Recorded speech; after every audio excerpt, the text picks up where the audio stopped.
સુરતના લંબાતમાં આયોજિત હલ્દી કુમકુમ કાર્યક્રમમાં સી.આર. પાટીલ હાજર રહ્યા હતા. સી.આર. પાટીલે કહ્યું, પ્રધાનમંત્રી મોદી મહિલાઓ માટે ખૂબ કામ કર્યા છે. શહેરમાં વસતા મહારાષ્ટ્રીયન પરિવારની સૌભાગ્યવતી બહેનો માટે હલ્દી કંકુનો કાર્યક્રમ યોજવામાં આવ્યો હતો.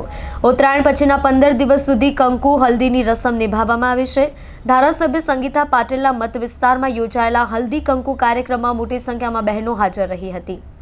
સૌભાગ્યવતી બહેનો એકબીજાના કપાળે હલ્દી અને કંકુનું તિલક કરી તલ, સાંકળી અને ગોળની આપ લે કરે છે. પોતાનું અખંડ સૌભાગ્ય રહે તે માટે પ્રાર્થના કરવામાં આવે છે. ગુજરાતમાં પણ આ તહેવારની ઉજવણી વર્ષોથી થતી આવી છે. ગુજરાત ભાજપના પ્રદેશ પ્રમુખ સી.આર. પાટીલે કહ્યું, આજે મને નારી શક્તિના દર્શન થયા છે. પ્રધાનમંત્રી નરેન્દ્ર મોદી દ્વારા પણ નારી શક્તિનો ઉલ્લેખ થતો હતો.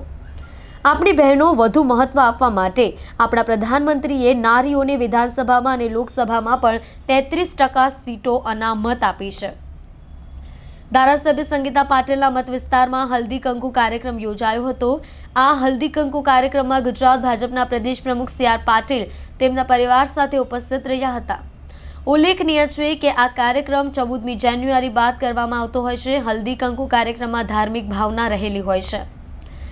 આ દરમિયાન ગુજરાત ભાજપના પ્રદેશ પ્રમુખ સી.આર. પાટીલે કહ્યું, આજે મને નારી શક્તિના દર્શન થયા છે.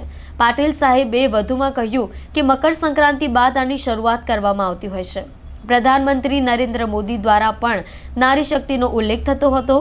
આપણી બહેનો વધુ મહત્વ આપવા માટે આપણા પ્રધાનમંત્રીએ નારીઓને વિધાનસભામાં અને લોકસભામાં પણ 33% સીટો અનામત આપી છે.